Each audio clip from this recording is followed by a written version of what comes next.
Everyone, this is Kevin Dewalt, co-founder of Prolego.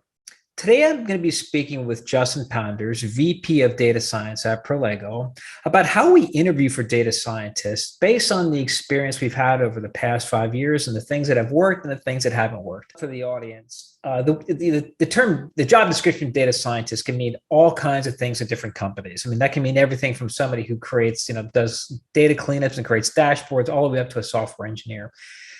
When we hire for somebody as a data scientist at Prolego, how would you describe what that job is in contrast to some other potential jobs? First and foremost, I think this person needs to be a problem solver.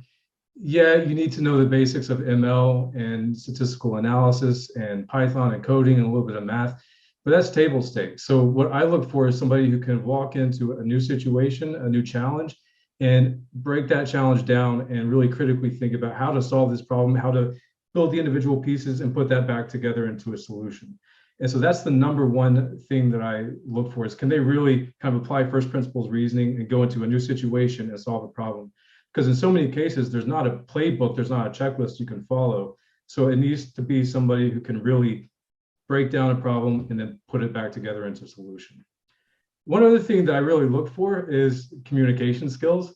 I mean, a lot of people talk about communication, but so often a data scientist needs to talk to the business. They need to talk to leadership. They need to talk to their peers or collaborators, whether that's DevOps or IT or whoever's supporting them. So the ability to talk to different audiences and communicate effectively to get the work done is really critical. Yeah, those are really good points. And I think there's this real misconception, I think, at a lot of employers that a data scientist is this introverted person who sits in the cube and just plays around with data. And you feed them Twinkies and every once in a while they come out with some magical, machine learning model. But I found that being a data scientist requires even more communication and collaboration skills than does a traditional software engineer, because it's so open-ended and your problems can be so open-ended. And the things you're solving could require change in the business and the operations, and even more than just a traditional software engineer role. Yeah, I think that's absolutely right.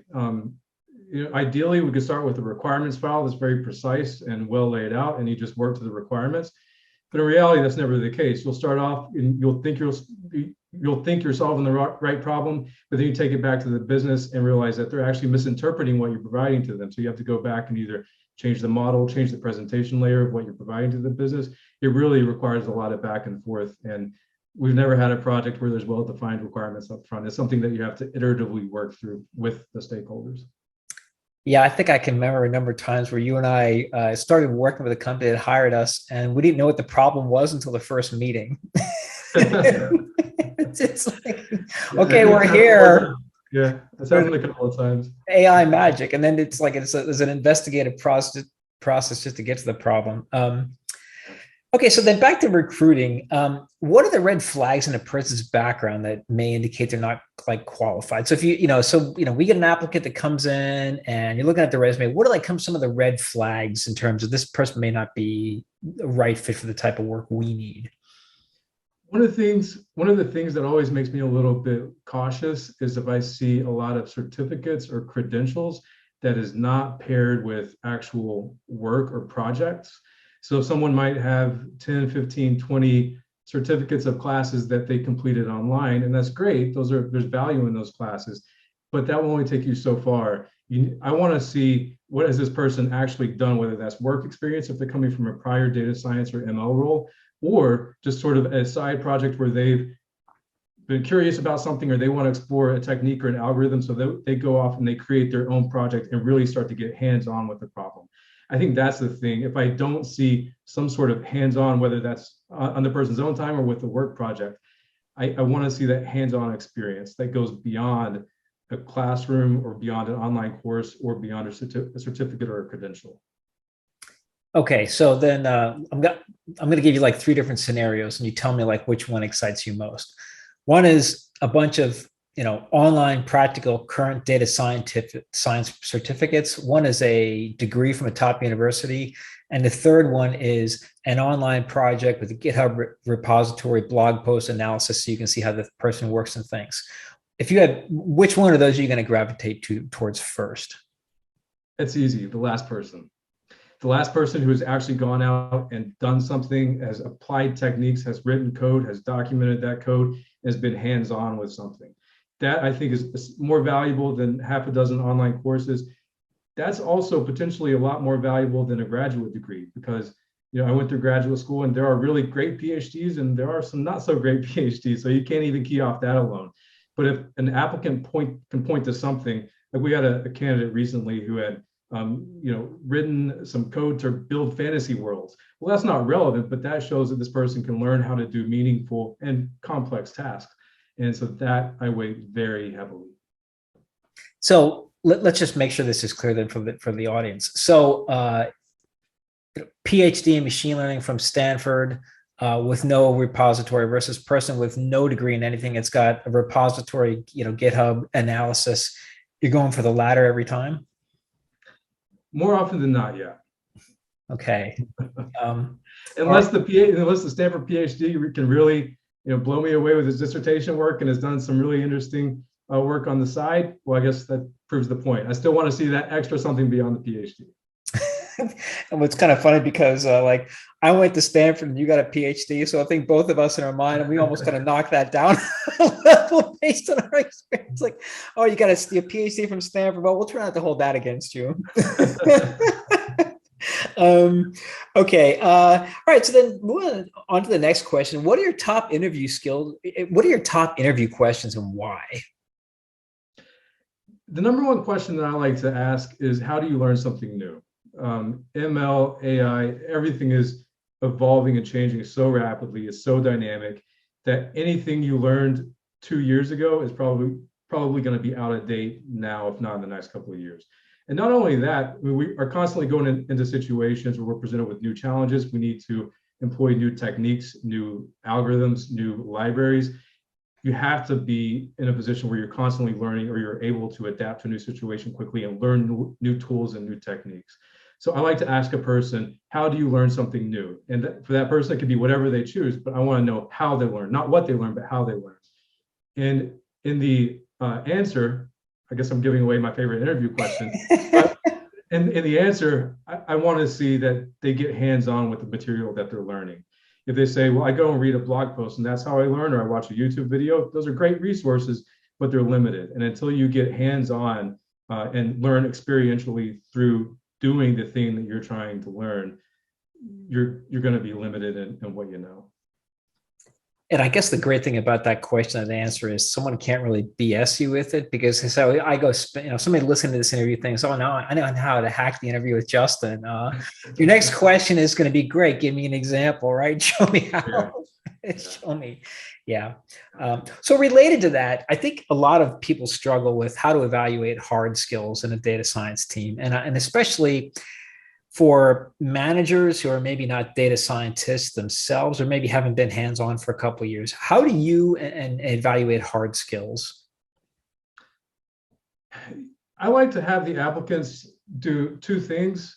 One is, this is similar to a lot of things that we've been talking about, but we'll ask them to take some experience from their past and walk me and the data science team through that experience. So it's a project that they worked on. Will walk me through the different steps. How did you get the data? How did you do the modeling? How did you evaluate the results? How did you present that to the stakeholders?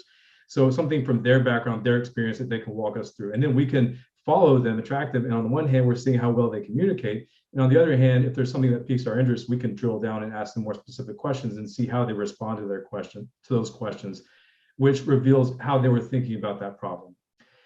That's one thing that we like to do. The other thing that we like to do, which can be a bit more challenging, is we like to present them with a problem. So we'll take something that we've been working on recently and say, look, I know you probably don't have all the background or the necessary skills, but we want to walk through this challenge with you to see how you think about it. How do you break down the problem? Or, what are the techniques that come to mind that you might use to solve this problem? So in both situations, we're really trying to unpack how they think through problems and what tools or techniques they would bring to bear in those problems. Yeah, that's a great answer, Justin. I guess it's also just a reminder why it's almost impossible for somebody who's not a data scientist to hire using those techniques. I mean, because you just have to you have to know the domain. And I think it's also why the top data scientists want to work for other data scientists, because they want to be put in those kind of paces. When you go through this process with the team and everything, like how do you come to a decision? Because you can get differing opinions, where somebody will not, think someone's weaker in an area, stronger in an area, might fit in. How do you kind of resolve the questions or concerns that the rest of the team has? If anyone has a hesitation or reservation, I take that very seriously. I mean, our best hires have been when everybody comes back after an interview and everybody is, hell yeah, this is an awesome person. We need them on the team. Those are the easy hires. But whenever I have any hesitation, well, there's this thing that kind of bugged me, or somebody on my team has a hesitation, said, well, they like certain things, but you could just kind of sense this ambivalence or hesitation. That's almost always a deal breaker. Because I think we found through experience that that initial seed of hesitation over time grows into something that becomes an issue on the job. Yeah, I think I've seen that as well. And I think also we've realized a lot of times is that a lot of that hesitation is very unique to us and the work that we do. So a lot of times we'll meet somebody has great potential as a data scientist, but wouldn't be the right person to work at Prolego. It might be a rock star at one of our clients, and when we can refer them there, or at a small company on a product team. But the nature of the work that we do, where we're working like often with the C level, and we're changing the strategy of a Fortune 1000 company, it just takes a certain type of person who not only has the hard skills, but the patience to work with a large organization, the self-confidence to go in and push back where necessary. It's just it's a unique need. And it feels like that final like gut check thing probably has to be unique for every company. Yeah, I think that's right.